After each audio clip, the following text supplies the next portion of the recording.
देखो भाई, ये ट्रम्प है ना, जब चाहते हैं किसी पर भी, किसी भी प्रोडक्ट पर अपने अनुसार टैरिफ लगा देना। देखा कि ये प्रोडक्ट है भाई, इस पे टैरिफ लगाओ, इस पे देखा ये टैरिफ लगा दो। मतलब जैसा मन किया अपने मन के हिसाब से वो करते रहते हैं। लेकिन ऐसा ही मामला एक बार फिर से आया, जब ये 10% का प्रोडक्ट पे टैरिफ लगाने जा रहे थे, तो इस बार उनका मामला पहुंच गया कोर्ट में, और कोर्ट के द्वारा जो भी टैरिफ लगाया गया था वहां से उसको रद्द कर दिया जाता है। तो भाई ऐसे में फिर से ये ट्रम्प है जो बौखला जाते हैं और काफी ज्यादा ये फिर से नया नया दिमाग लगाने लगते हैं।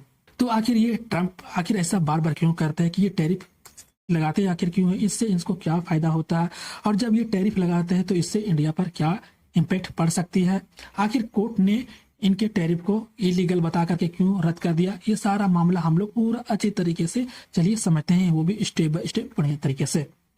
सबसे पहले यहाँ पर ट्रम्प के द्वारा 10% को टैरिफ लगा दिया जाता है, ये सारा न्यूज में ये फैल जाती है, जो कि फिर उसके बाद ये रद्द कर दिया जाता है उनके ही कोर्ट के द्वारा। यहाँ पर हर एक न्यूज में देखोगे तो यही मिलेगा। ये ऐसे पहला मामला नहीं है जो कि उनके कोर्ट के द्वारा टैरिफ को रद्द कर दिया गया था। इससे पहले फरवरी 2026 की बात है, जब कोर्ट ने सारे जितने भी पुराने ग्लोबल टैरिफ लगाए गए थे कैंसिल कर दिए थे, और कोर्ट ने साफ तौर पर कह दिया था कि भाई किसी भी प्रेसिडेंट अनलिमिटेड अपने पावर का यूज नहीं करना चाहिए। जो भी है भाई, प्रेसिडेंट हो ठीक है, अपने जगह में रहो, लेकिन इसका आप गलत तरीके से अपने शक्तियों का यूज ना करें। इसे बोल करके ही कोर्ट ने जो भी उसके पुराने टैरिफ लगाए गए थे उसको सीधे तौर पर कैंसिल कर देते हैं। फिर ट्रंप ने अपना एक और नया दिमाग लगाते हैं, क्या किया जाए क्या किया जाए क्या किया जाए, तो फिर भाई उसका एक सोचते हैं, और इस बार ट्रेड एक्ट 1974 सेक्शन 122 के तहत, वैसे तो law normally emergency economic situation के लिए बना हुआ है, ट्रंप ने इसी लॉ का यूज करके भाई टैरिफ लगा देते हैं। लेकिन वैसे में प्रॉब्लम पहुंच जाती है कोर्ट में भाई, और ये प्रॉब्लम किन्हें होती है, सबसे पहले भाई जितने भी छोटे छोटे बिजनेस वाले होते हैं, चाहे वह अपना सामान भेज रहे हैं और वहां पर देख रहे कि भाई हमारा सामान तो काफी ज्यादा महंगा हो जा रहा, तो वैसे में उनके जितने भी छोटे छोटे बिजनेस वाले हैं, कंपनी वाले हैं, जा करके केस कर देते हैं और बोलते हैं कि भाई ये हमारे साथ इस तरीके का जो कर रहा है वो गलत यूज हो रहा है। गवर्नमेंट जो भी है अपनी शक्तियों का काफी ज्यादा मिसयूज कर रहे हैं, इससे काफी ज्यादा हमारे छोटे छोटे बिजनेस वाले हैं, कंपनी वाले हैं, उनमें काफी ज्यादा नुकसान हो रहे हैं। इसी को देखते हुए जा करके उनके खिलाफ ये चुनौती वहां पर दे देते हैं कोर्ट में। लेकिन फिर इंटरनेशनल जो ट्रेड कोर्ट है उनके तरफ से साफ तौर पर बोला जाता है कि भाई ट्रंप एडमिनिस्ट्रेटिव ने अपनी शक्तियों का गलत इस्तेमाल कर रहे हैं, जो भी सेक्शन 122 के तहत ये यूज कर रहे हैं, इस स्थिति में ये नहीं किया जा सकता है। ट्रेड वैसे डिफिकल्ट और इकोनॉमिक इमरजेंसी अलग चीजें हैं, ये दोनों साफ तौर पर ये बताया जाता है कोर्ट के द्वारा ही। सिर्फ इंपोर्ट ज्यादा होना इमरजेंसी नहीं होता, इसलिए कोर्ट ने टैरिफ को इलीगल बता करके तुरंत ही उसे रद्द कर देते हैं। लेकिन उसे देखते हुए अमेरिका पर भी इसका काफी ज्यादा असर पड़ सकती है।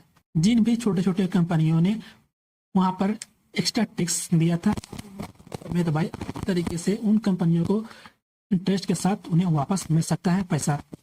और जो भी जितने भी है छोटे छोटे डिवाइस है, स्पेसिस है, इंपोर्ट गुड्स है, वो सारा सामान सस्ते हो सकते हैं, जिससे इसे खुशी का माहौल आ जाता है। जितने भी छोटे छोटे बिजनेस वाले हैं, कंपनी के वाले थे, उन्हें लगता है कि भाई अब मार्केट सही तरीके से अब स्टेबिलिटी बढ़ सकती है। तो चलिए अब हम लोग समझते हैं कि आखिर ये टैरिफ होता है क्या, और ये जब मर्जी चाहते हैं तब ये टैरिफ आखिर लगाते हैं क्यों। टैरिफ का मतलब होता है सीधे तौर पर बोले तो भाई टैक्स। किसी भी फॉरेन कंपनी के द्वारा जब भी आता है अमेरिका में पे सामान, तो वहां पर वो टैरिफ लगा दिया जाता है। बोले तो एक तरफ का टैक्स लगा देते हैं, क्योंकि उनका सामान ही महंगा हो जाता है। अगर सिंपल लैंग्वेज में हम लोग समझे तो मान के चलो चाइना एक दवाई अमेरिका के पास भेजता है 100 रुपया का, ठीक है। जैसे चाइना ने भाई दाम तो रखा था 100 रुपया, लेकिन अमेरिका में पहुंचते पहुंचते टैरिफ की वजह से वो अल्लाह हो जाता है 110 रुपया। अब जो भी वहां के कंपनी के द्वारा भेजा गया था सामान, तो भाई उससे तो काफी ज्यादा वहां पर महंगे हो सकते हैं, क्योंकि वही सामान अमेरिका में 100 रुपए में बिक रहे हैं और वहीं पर चाइना का प्रोडक्ट बिक रहा है 110 रुपया में। वैसे में तो जो भी कंपनी के द्वारा भेजा गया तो वो सीधे तौर पर उसे नुकसान ही हो गया है। ये आपने अब समझा कि ये टैरिफ क्या होता है। लेकिन अमेरिका ये बार बार टैरिफ ही क्यों लगाता है, क्योंकि भाई जो भी विदेशी कंपनी आ रहे हैं वो अपने टैरिफ को लगा करके उनको महंगा करना और अपने प्रोडक्ट को सीधे तौर पर उन तक भेजना, ताकि हमारा प्रोडक्ट सब जगह बिके। अगर मान के चलो आपके पास किसी तरीके का कोई भी सामान जाता है, ठीक है, और वहीं पर टैरिफ के वजह से वह सामान महंगा हो जाता है और उससे में वही सामान बिक रहा है किसी दूसरे विदेशी कंपनी का कम दाम में, तो क्या आप उस सामान को खरीदोगे जो महंगा है या फिर वो सामान खरीदोगे जो सस्ता है? आप सीधे तौर पर बोलोगे भाई जो हमारा सस्ता है वो उसी को खरीदेंगे ना। तो अमेरिका इसी का फायदा ही उठाता है, वह किसी भी कंपनी का सामान है भाई विदेशी का, उसका महंगा का टैरिफ लगा करके और अपने प्रोडक्ट को सीधे तौर पर उसे सस्ता में बेचे चले जाओ। इस तरीके से काफी ज्यादा उसे प्रॉफिट तो मिलेगा ही ना। लेकिन जब ये 10% का टैरिफ यदि इलीगल घोषित करके उसे रद्द कर दिया तो इससे इंडिया पर भी काफी ज्यादा इसका असर देखने को मिलेगी, क्योंकि भाई जितने भी फार्मा चाहे टेक्सटाइल हो गया या किसी तरीके कोई भी ऑटोमोबाइल पार्ट्स हो गया या कोई भी इंजीनियरिंग का पार्ट्स या गुड्स या सामान जितने भी होते हैं जब अमेरिका में भेजे जाएंगे भाई तो उनका सामान भी अब थोड़ा सा सस्ते दामों में मिलेंगे, जिससे उनका प्रोडक्ट काफी ज्यादा बिकेंगे। लेकिन इसी को देखते हुए भाई अभी खतरा पूरी तरीके से टला नहीं है।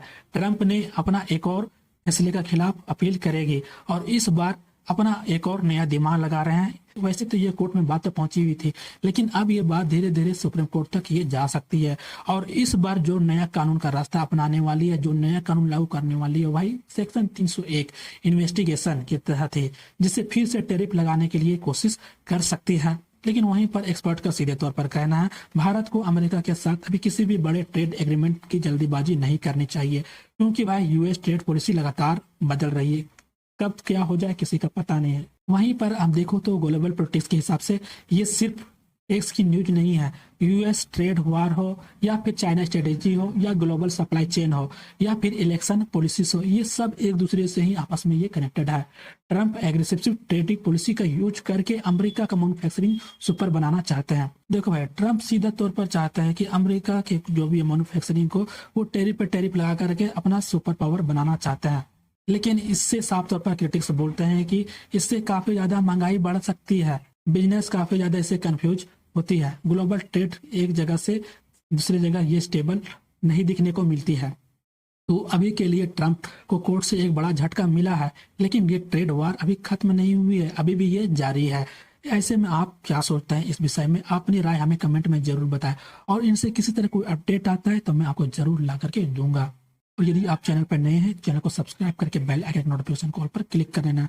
तो चलिए फिर मिलते हैं अगले ही ऐसे एक और वीडियो में, तब तक के लिए धन्यवाद।